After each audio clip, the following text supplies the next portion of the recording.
Assalamualaikum warahmatullahi wabarakatuh. Perkenalkan, nama saya Farid Rahman Laude, NIM E1E1200028. Hari ini saya akan mempresentasikan konsep dasar sistem operasi. Komponen sistem operasi. Komponen sistem operasi. Sebuah sistem operasi dapat dibagi menjadi beberapa komponen. Secara umum, para pakar sepakat bahwa terdapat kurangnya 4 komponen manajemen utama, yaitu manajemen proses, manajemen memori, manajemen sistem berkas, dan manajemen masukan atau keluaran. Selain keempat komponen di atas, Avi Silberschatz dan kawan-kawan menambahkan beberapa komponen seperti manajemen penyimpanan sekunder, manajemen sistem proteksi, dan manajemen jaringan dan command interpreter system. Manajemen sistem proses. Manajemen sistem proses adalah sebuah program yang sedang dieksekusi. Sebuah proses membutuhkan beberapa sumber daya untuk menyelesaikan tugasnya. Alokasi sumber daya tersebut dikelola oleh sistem proses. Umpamanya CPU, memori, dan berkas-berkas dan perangkat-perangkat sistem MK. Ketika proses tersebut berhenti dijalankan, sistem proses akan menjalankan kembali semua sumber daya mendapatkan kembali semua sumber daya yang bisa digunakan kembali. Sistem proses bertanggung jawab atas aktivitas yang berkaitan dengan manajemen proses, seperti membuat dan menghapus proses penggunaan dan sistem proses, menunda atau melanjutkan proses, menyediakan mekanisme untuk sinkronisasi proses, menyediakan mekanisme untuk komunikasi proses, dan menyediakan mekanisme untuk penanganan. 2. Manajemen memori utama. Manajemen memori utama atau lebih dikenal dengan memori adalah sebuah array yang besar dari word atau byte yang ukurannya mencapai ratusan, ribuan, atau bahkan jutaan. Setiap word atau byte mempunyai instruksi atau data yang akses datanya digunakan oleh CPU dan perangkat masukan atau keluaran.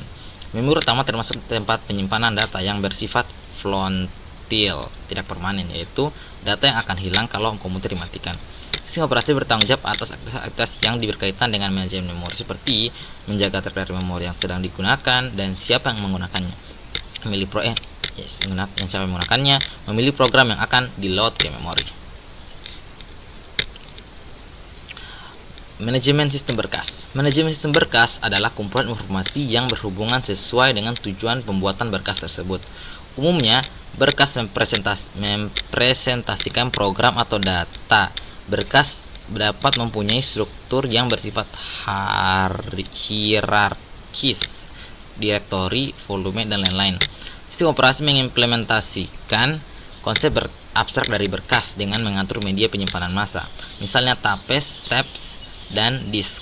Sistem operasi bertanggung jawab dalam aktivitas yang berhubungan dengan manajemen berkas, yaitu pembuatan dan penghapusan berkas, pembuatan dan penghapusan direktori, mendukung memanipulasi berkas dan direktori, memetakan berkas ke secondary storage, membackup berkas ke media penyimpanan dan yang permanen, non-volunteer.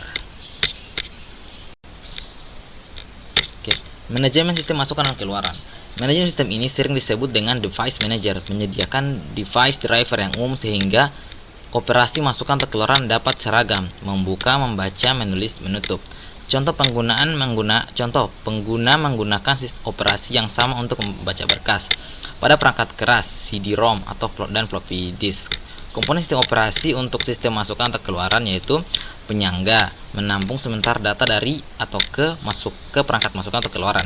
Spooling, melakukan penjadwalan pemakaian masukan atau keluaran sistem supaya lebih efisien, antrian, sebagainya. Menyediakan driver untuk dapat melakukan operasi rinci untuk perangkat keras atau masukan atau keluaran tersebut. 5. Manajemen penyimpanan sekunder.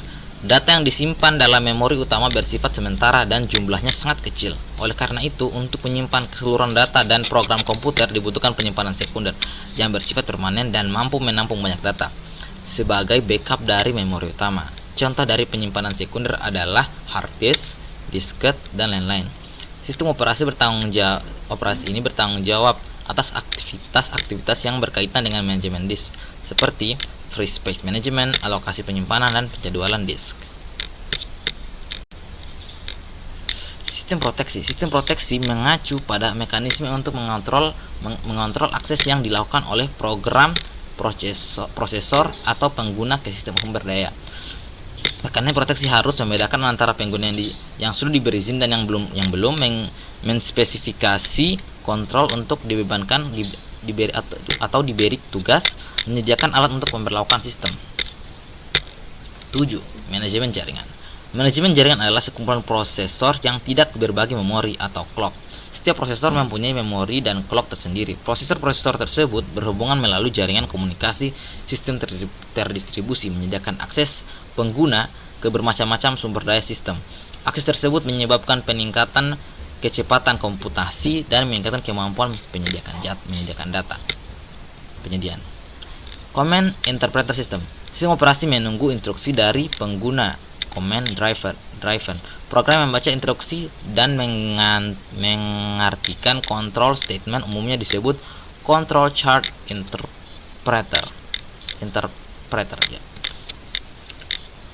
Command line interpreter dan terkadang dikenal dengan sebagai shell. Command interpreter sistem sangat bervariasi dari satu sistem operasi ke sistem operasi yang lain dan disesuaikan dengan tujuan teknologi perangkat atau masukan atau keluaran yang ada.